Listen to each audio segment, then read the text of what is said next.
Inspector General of Police orders arrest of Sunday Igboho as Seriki Fulani can't lose and Fani Kayode praises Sunday Igboho.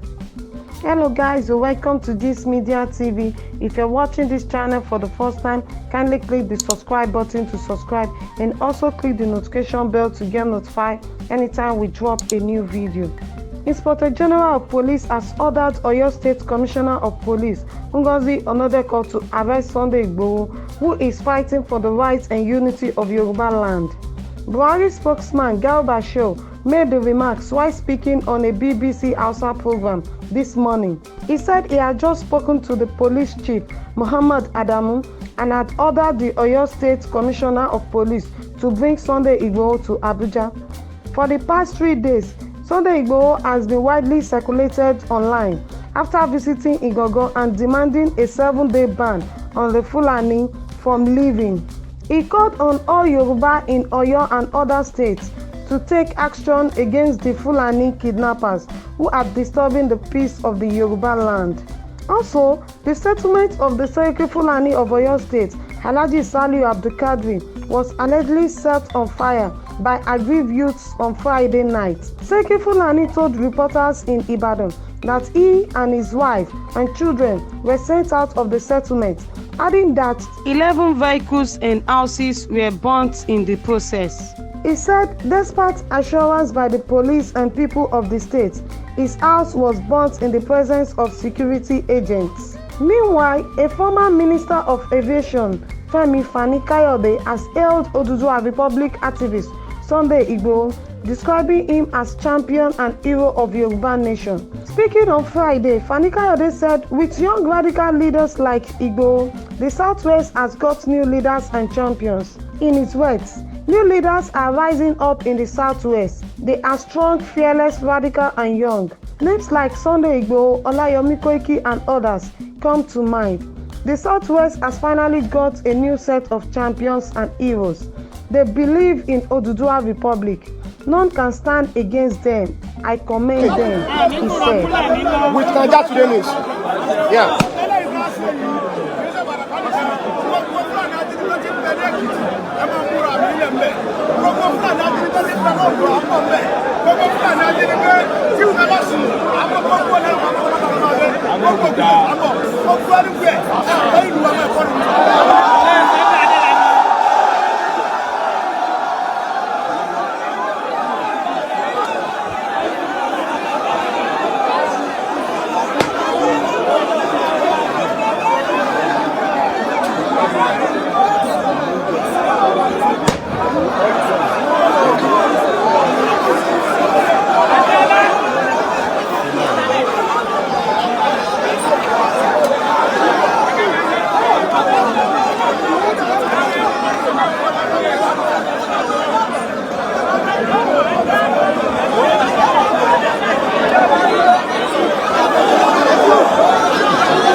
àbájọ lọ padà wọ́n máa wà nínú tẹ̀mọ́ ọdún máa ṣe.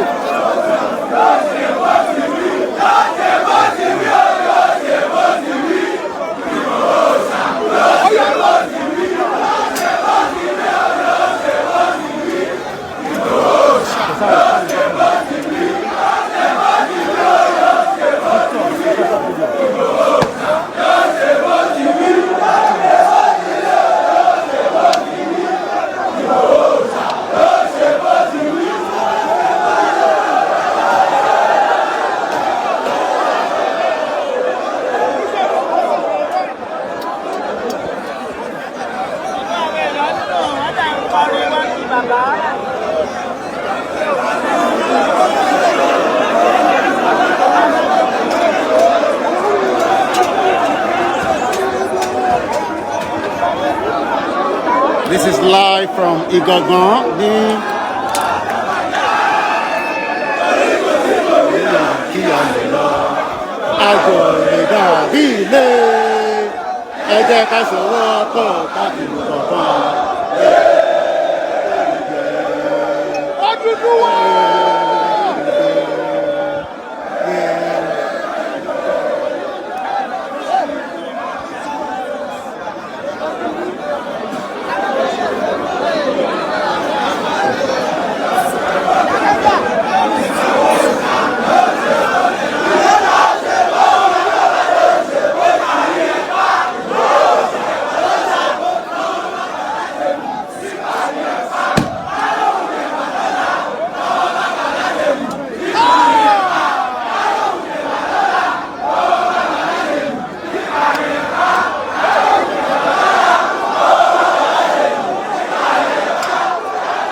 Capture picture aṣọ dúdú wọn yẹn, zoom it in.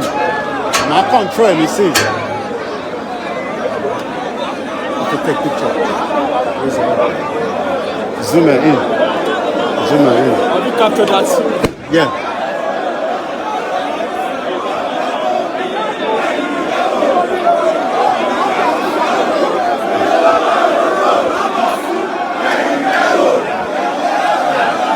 Okay.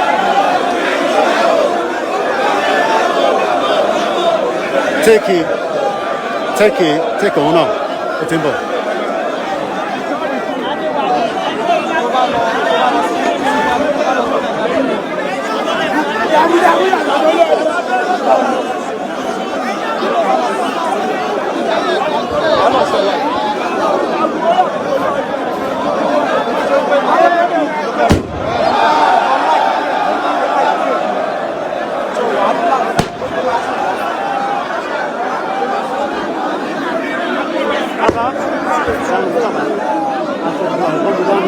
One more.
Where we are reporting from, and as you can see, Ṣẹ̀rí gbogbo àwọn ọmọ káàárọ̀ oòjíire wọ́n ti jáde tán pátápátá pé ikú tí Fúlàní ń pa wọn ó ti tó gẹ́, ikú rẹ̀ ti tó gẹ́, ikú ti tán pa wọ́n lójoojúmọ́. Enough is enough.